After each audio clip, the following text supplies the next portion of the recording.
What is going on, guys? DBG here, and today we are going to be talking about something in NBA 2k22 MyTEAM, and it's something that, like, I watched a video from Ty kind of breaking it down, and he was talking about Yao Ming, how he expected Yao Ming to be just this demigod because it's the level 40 card. And I think really from last season, honestly, even from season 2 when David Robinson came out, from season 2, season 3, season 4, and, well, Melo was the best in season 1, so I don't think anyone's going to argue that. But I think the whole concept of the level 40 has changed, and I think we need to kind of stop getting our hopes up for level 40. And I'm going to give the specific reason why. And I'm telling you right now, level 40 being the best card in the game is a thing of the past. That is the whole real purpose of this, is that I'm making this video now because I know people are like, oh, you're so negative. No, I'm just stating what almost certainly is going to be the case. Yao Ming is going to be a niche card. Yao Ming is not going to be as good as his Galaxy Opal that we saw. It's probably not going to be as good as the Galaxy Opal that we saw on the 12th of February last year. He's probably going to have 65 speed. He's probably just going to be a better Sabonis. That's likely what we're getting with Yao Ming. He's still going to be Mash Man. He's still really going to be Mash Man. Giants fan 11 assassin. I'm telling you, lads, that Yao Ming might win 250k for freaking Giants fan. He's qualified in both systems. Man, Giants fan might actually win 500k. He is well and truly Mash Man. So, is he, like, I even said in my previous video, I advise pretty much everyone, like, because he's available day one, I would say, you know what, if you have the time and you want to spend some hours on the game, yeah, go for Yao. Honestly, go for Yao. Because he's probably going to be the best grind. Like, you're probably not getting a better card than Yao, because again, you get like the Candace Parker, you get plenty of stuff. You might get Maurice Lucas, you're going to get your Hall of Fame badge. Like, you're getting stuff on the way. So, the reason why was something that was not really taken into account in the dev blog. Well, it was something that I noticed, and not many people are kind of like hyped on it. And I'm not necessarily not hyped on it because it's the very first Dark Matter is coming out.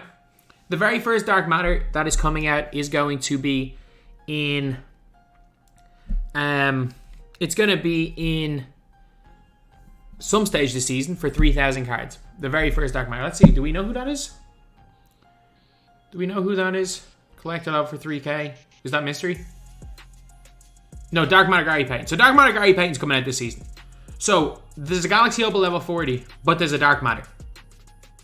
And if this Dark Matter comes out, you better believe we're probably getting a Dark Matter in packs. Because again, we got Iverson, and then a week after Iverson was available, they put Dark Matters in packs. So we're probably getting multiple Dark Matters in packs. We're probably going to see 2-3 Dark Matters by the end of this season, as well as the guaranteed Dark Matter Gary Payton, which has already been guaranteed. But then you're looking at level 40 being like, but level 40 is a Galaxy Opal. And yeah, like, level 40s were initially the best. Like, when we saw level 40 as a 98 overall Galaxy Opal in Season 4, I'm pretty confident up to that point we had not seen a 98 Opal in packs.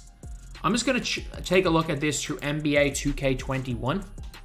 Because when we saw, especially, we didn't see a 96 Galaxy Opal or Dark or Pink Diamond. Oh my god, I'm struggling with tier numbers this stage. We didn't see a 96 Pink Diamond in packs last year until like near Christmas. Dwight Howard and Double Take was the first one.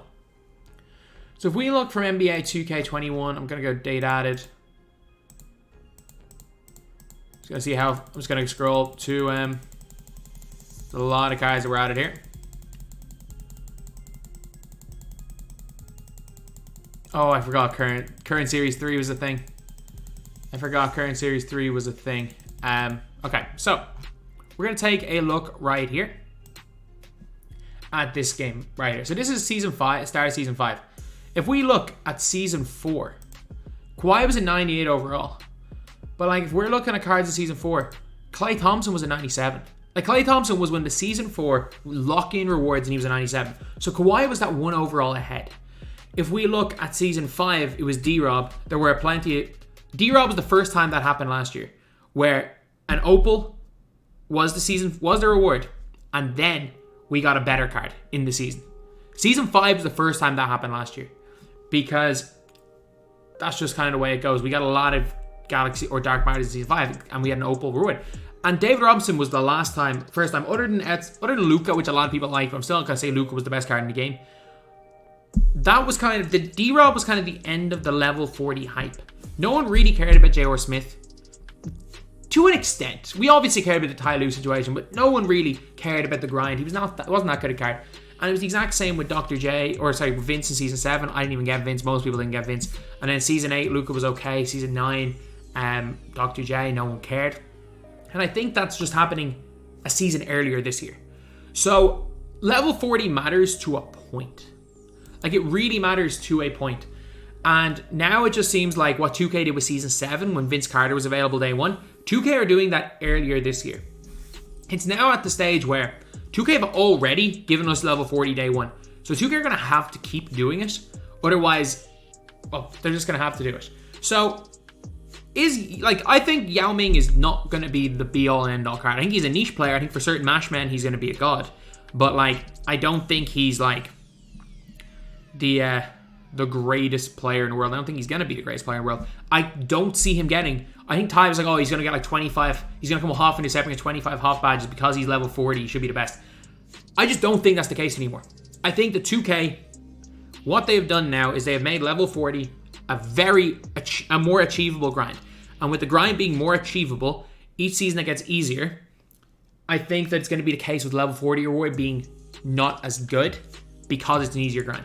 Because it's available day one, I would be shocked if with comboing challenges, you are not able to complete it within 30 hours.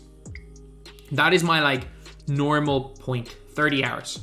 I reckon we're going to see people with this card win a week. I think we're going to see people with this card at the freaking weekend if they've completed Showdown tier. There's going to be some people no life in the game. And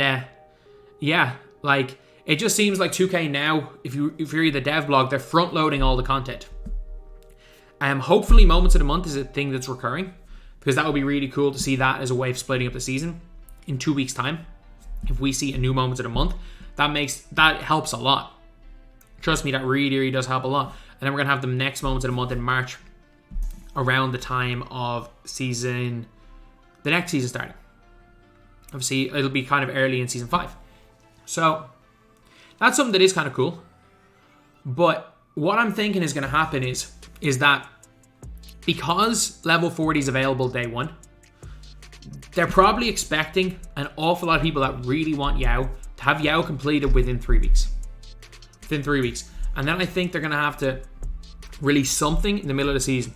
They're probably expecting, instead of what they have previously done, is constantly release XP and build up towards the level 40, which was how they kind of kept players engaged in the game. Now it seems like they're front loading a lot of content, and I don't think they're dumb. I think the devs know what they're doing, and I think front loading content means we have to see something. Initially when I read the dev blog, I was like, this is a disaster. They're front loading every single bit of content onto us, giving us all the content day one, which means that if someone does decide, you know what, if someone is, I don't know, and I know a lot of people are complaining, saying, oh, but you're not meant to play the game a certain amount of hours a day. Dude, you could play 45 minutes a day and probably get the level 40 within a month. You really don't. And not everyone's in the same situation. Someone could be sick. Someone could be isolating. Imagine sitting there complaining, oh, you're not meant to know life the game. The game's not meant to be played like that. It's don't ever complain about a player's playing the game. Who knows? You could be isolating for a week and have completed all of it in a week. Which is obviously something that you can't plan for, but there has to be other stuff. And I think the devs are smart enough to know that. So I think that because of all the content being front loaded, there being nothing, they didn't even mention a word about stuff spreading out content throughout the season. The dev blog was just, this is all your day one content. That's literally what the dev blog was. It was, this is everything you're getting on day one.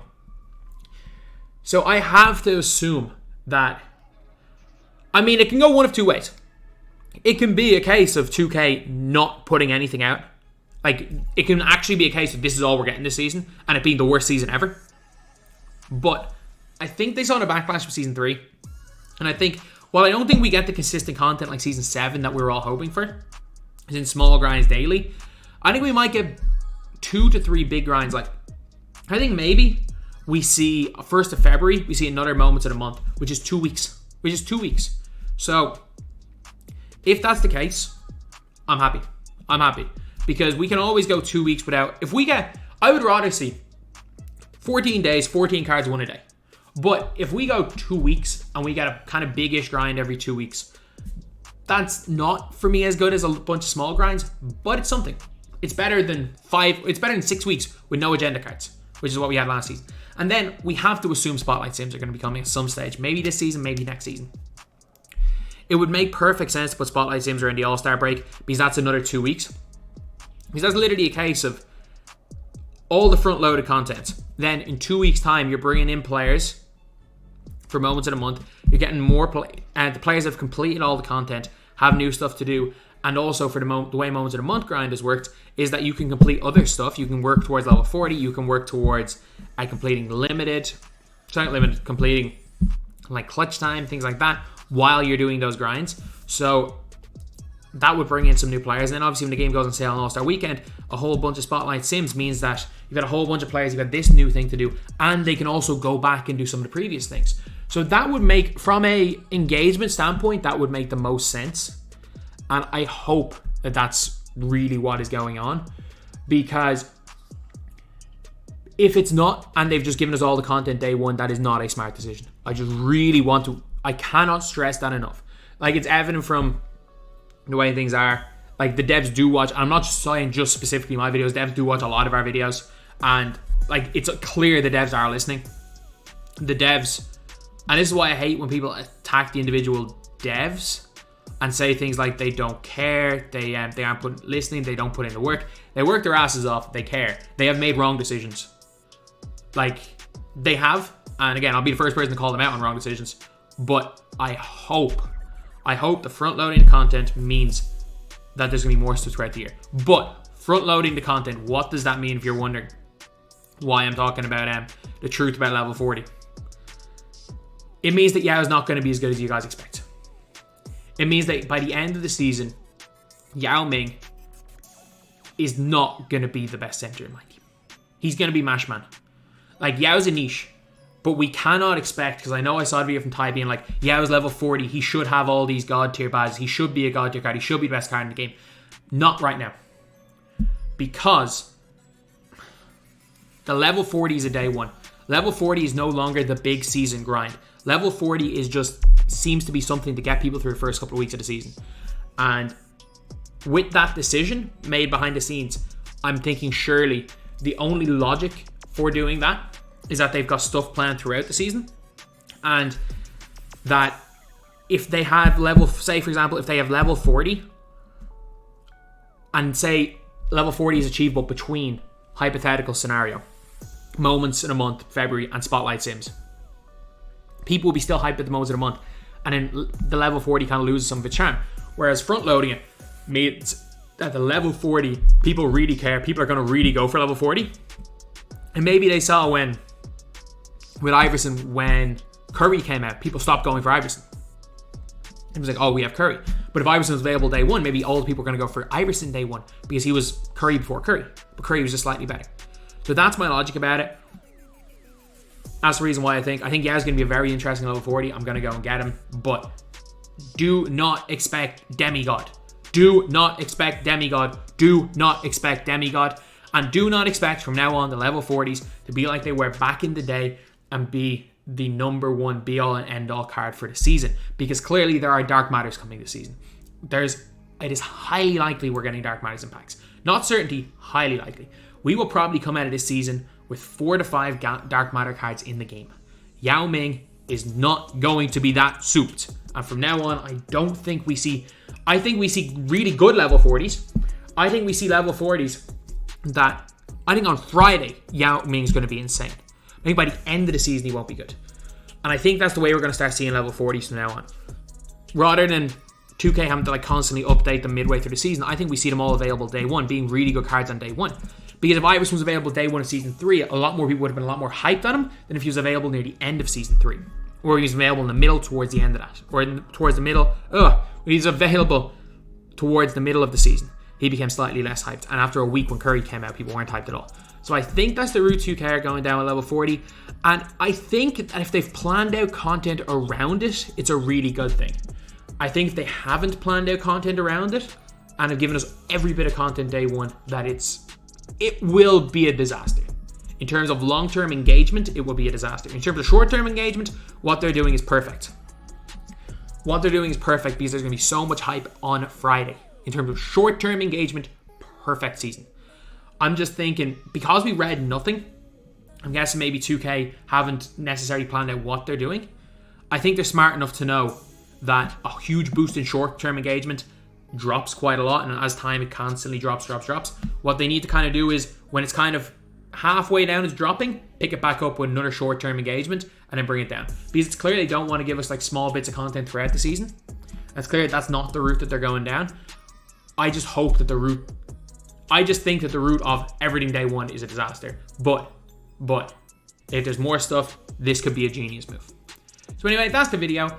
Honestly, just talking about level 40, and people are hyped for the rewards, and rightfully so. The rewards are going to be really, really good this season. I was genuinely, I read the dev blog and was like, they've literally said nothing about rewards. This season's going to be a disaster. And then the more I think about it, the more I'm like, I'm going to give credit where credit's due. The devs are listening, and I think they know what they're doing. I hope they know what they're doing, because you just never know. It could either be good or bad. So that's the video. Thank you guys for watching. Please like, comment, and subscribe.